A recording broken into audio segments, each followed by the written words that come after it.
Marami tayong nare-receive na question na related sa automatic transmission. At isa dyan is yung ano daw ba yung use or purpose nung D1, D2, and D3 sa kanyang automatic transmission. So for example mga paps, may 5 gear yung inyong automatic transmission. Pag nilagay natin sa D3 yung ating shifter, ang ikakambyo na lang ng inyong automatic transmission is from first gear to third gear. Now, hindi na siya aakyat sa mas mataas pang kambyo like fourth gear or fifth gear. Okay? So, ganun din. Pag nilagay natin sa D2, magpupunta lang yung ating kambyo from first gear to second gear. Pero hindi na siya aakyat sa third gear to fifth gear.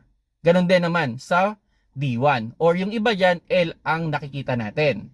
Now, on the idea, ganito yan.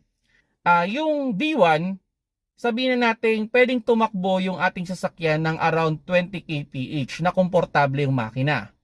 Kasi pag gusto nating bumilis pa, medyo persado na yung makina, maingay yung makina, bumibilis pa naman. Now, pag nilagay naman natin yan sa D2, sabihin na natin mga 30 kph yung komportableng takbo ng sasakyan. At pag nilagay naman natin yan sa D3, mga around 40 kph yung komportable niyang takbo. So for example, pababa kayo. Gusto nyong takbo is around 30 kph lang. So pwede nyo siyang ilagay dun sa D2.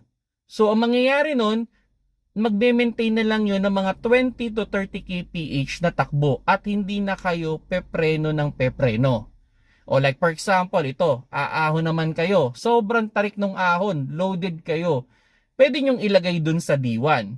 So ang idea nun, dahil nasa D1 siya, nandun siya sa first gear, hindi na siya mag-shift to second gear. So yung ahon niya mas solid, mas malakas. Okay, hindi siya mabibitin. So ganun lang yung pinaka-idea nung paggamit nung D1, D2, and D3. Ang pinaka-reminders ko na lang dyan, bago nyo i-shift yung gear ninyo sa mga lower gear na yan, sana nandun din kayo sa ideal speed nila para hindi nyo ma-experience yung sudden engine brake. So for example, tumatakbo kayo ng mga 60 kph at gusto nyong ipasok yung D3, sana magpreno-preno muna kayo, pumasok muna kayo sa around 40 kph bago nyo ipasok yung D3. At ganun din, pag ipapasok ninyo yung D2, sana nasa 30 kph lang kayo para walang sudden engine brake.